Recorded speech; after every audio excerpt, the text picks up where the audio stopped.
Po bëhen 27 vjet nga masakra e Reçakut, një nga krimet më të rënda në Kosovë, kundër popullsisë civile shqiptare të kryer nga forcat policore dhe ushtarake paramilitare serbe, e ndodhur me 15 janar 1999.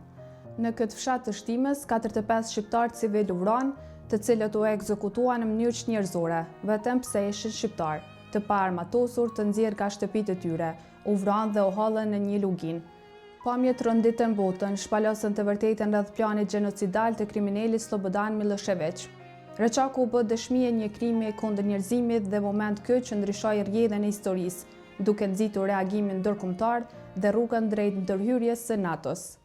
Shefi i atëhershëm i misionit vëzhgues të Organizatës për Siguri dhe Bashkëpunim në Evropë, OSBE-s në Kosovë, ambasadori William Walker e pati cilësuar masakrën e Reçakut si krim kundër njerëzimit.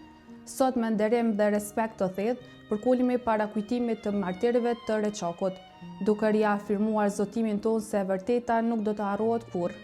Reçaku mbetet plagë e hapur e ndërgjegjjes njerëzore, edhe sot familjet presin drejtësi, mbetet kujtesë e dhëmshme se e vërteta nuk vjetrohet edhe kur mohohet.